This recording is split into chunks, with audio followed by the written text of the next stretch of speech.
distributing elements of the expedition later in the school year to students through They a virtual field trip mode. Right, virtual field trip. Yeah, so that's kind of a thumbnail sketch of the So Under-Alaskan Seas expedition They don't all have to plans. go to the bottom of the sea. No, they can don't. go, In fact, you know, I should be clear that students, much as I would like to and have promised many students eventually, I hope Alaskan students are able to go into the deep sea by submersible. In this next 3 years, I'll be training students to operate the ROVs and work a little bit less directly. They will not be going into submersibles this time, but hopefully soon we'll have home-ported submarines in Alaska. That would be a tremendous advantage to being able to allow students as well as adults to learn more about our ocean habitats. Well, I think, I want to thank you for coming in so much. Is there a website that people can go to learn more about this? They can. There'll be many links on this website to all the partners involved in this project. The primary website is www.alaskadeepocean.org. Great, and I'll link that on More Up North as well. And I think as important as the science is that you're collecting and the data and the observations that you're making about something so crucial as our oceans, I think the fact that you have decided to get young people involved in this, to get them to care, to you know, children that have been seeing global warming and climate change and pollution in their face for a really long time, that they can actually be involved and do something about it. That's really what we need more than numbers. We need hearts and minds. Well, so and I have to say, I have to credit this to a young lady up on St. Lawrence Island, a small village called Savunga. It was her idea many years ago. She was quite young then and said, I think you should take us kids with you sometime because we have a lot to learn about the sea. Every time you come and tell us about it, we want to know more. Can we go sometime? It was her idea, and we're just trying to follow through to see that vision. Out of the mouth of babes. Yeah, indeed. All right. Well, thank you so much for being here. I'm Shannyn Moore. This is More Up North, and we'll be right back with our panel.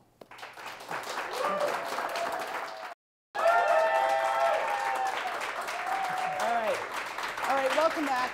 Welcome back. Calm down.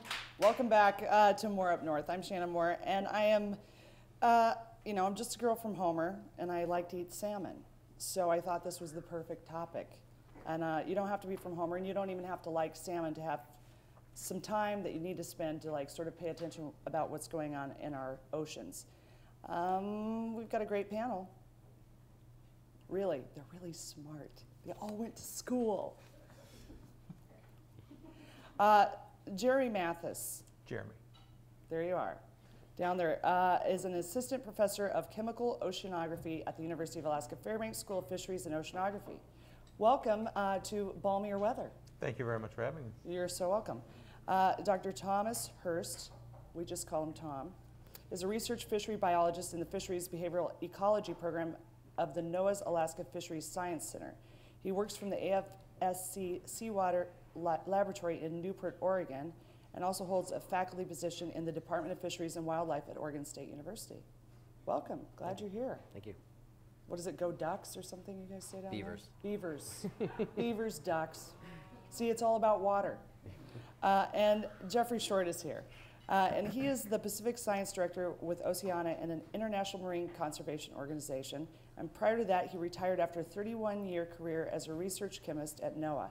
You know, like a day over like 40. What are you talking about, 31 years? He was the leading chemist for the governments of Alaska and the United States. They're actually kind of alike, but not. For the Exxon Valdez oil spill, and guided numerous studies on the distribution, persistence, and effects of oil on the ecosystem. Well, there was some job security for you. Thanks, Exxon. During his last 2 years at NOAA, Dr. Short launched a research effort aimed at determining the effects of ocean acidification on commercially important shellfish in Alaska. You are the author of more than 60 scientific publications, has contributed more than 3 books on oil pollution, and once again, there's plenty of that to talk about. So a couple of things that we've said in our earlier interview with Michelle Ridgway. There's a term that keeps coming up, and I'm familiar with it to a certain extent, but it's still a new term, which is ocean acidification. What is the best bumper sticker you got to tell people what ocean acidification is? Like, what's the, what do you got, Jeremy? So ocean acidification is the increasing amount of carbon dioxide that's accumulating in the ocean because of anthropogenic or human emissions of CO2, either from the burning of fossil fuel or from land use changes, from deforestation, from the change of the way we use our land. That's caused an accumulation of carbon dioxide in the atmosphere, which is causing warming, the idea of global warming. But it has a secondary effect of being absorbed by the ocean, and as the CO2 is absorbed into seawater, it lowers the pH, so it makes the water more acidic. And that's what we're seeing around the world, is this acidification, or making the water more acidic. You're going to need a Hummer to put that bumper sticker on, which would actually create more ocean acidification. So the bumper sticker answer would be the other CO2 problem, I think. For so long, we've always assumed that CO2 is leading to warming around the planet, which it is. But the other problem is that it's causing the ocean to become more acidic. What do you think about that, Tom? Well, I think there's a lot of evidence that's saying it's happening, and the trick now is to find out, what other changes those acidification is going to cause, and that's sort of my job in this world. And Jeff, what's your bumper sticker to tell people what ocean acidification is? It's probably one of the greatest threats to sea life since civilization started. Really? Yeah. Are you being dramatic? Because you're not talking dramatic. I mean, that's very dramatic. The biggest threat to the ocean since since the Ark? I mean, well, the last time we had an acidification event like this was about 30 million years ago, and it's called the Paleocene thermal maximum. Anyway, there was a bunch of... It wasn't named after Palin.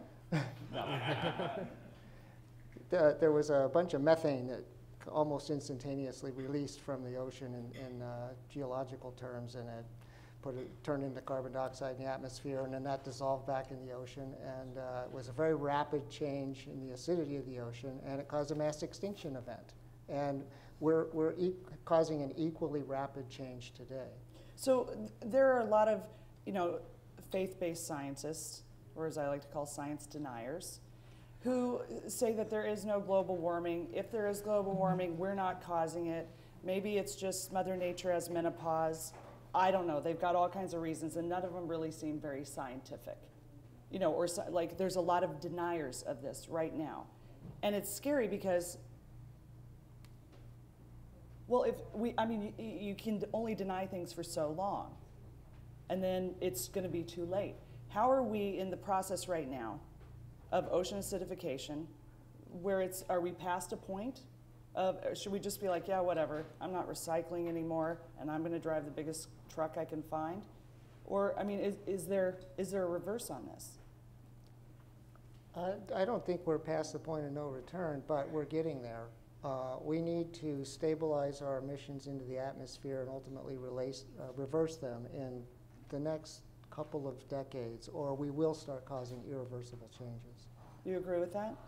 I know you're all scientists, but scientists don't always agree. Well, I do. I absolutely don't believe that we're past a point of no return. Just like Jeff said, we need to start addressing emissions of CO2 in the atmosphere, because that is the underlying problem. We're going to have to find ways to manage our way through this challenge, like any challenge that we face. But it's certainly not a reason to take some sort of dramatic action of just saying, well, it's too late, why bother? We're certainly nowhere near that point yet. We do need emission controls.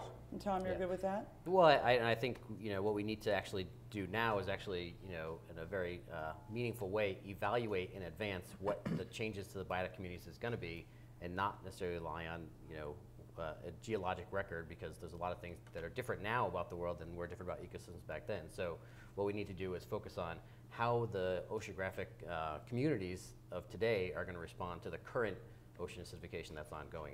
And so that's where I think we need to do a lot of the work right now. So you guys are sort of the founding fathers of Save the Oceans right now. When people look back and want to know who their favorite founding father was of ocean saviorship, maybe it'll be one of you. No, I think we represent a large group of people that are working very hard to study this process. And going along the lines that Tom said, there are going to be winners and losers in the ocean in all environments. The ocean has been changing since the beginning of time. And so as the ocean becomes more acidic, there are going to be winners and losers in the ecosystem that are going to adapt. And what that adaptation is going to look like 100 years or 500 years down the road, we don't know yet. And so we need these studies to better quantify how the organisms are going to respond to these new conditions. And I understand you have some new numbers that have just come out. We do. We've been working hard around Alaska, in the Gulf of Alaska, in the Bering Sea, and also in the Arctic Ocean. And what we're finding is that There are places where this, this ocean acidification process is reaching the point to where the waters could be potentially corrosive to shell-building organisms. And that's the fundamental danger of ocean acidification, is anything in the ocean that forms a shell, from a coral reef to a tiny pteropod, struggles or will struggle in a more acidic environment. And during the previous periods in the past where CO2 levels or greenhouse gas levels have risen very high in the atmosphere and the oceans become more acidic, we've seen those organisms struggle, and in some cases a lot of them have gone extinct. And so our new data that we've just discovered sort of in the Bering Sea and in the Gulf of Alaska is finding evidence that the water in some of these places is reaching the point to where it could be corrosive to these shell builders, particularly along the bottom in the benthic habitat. And I want to emphasize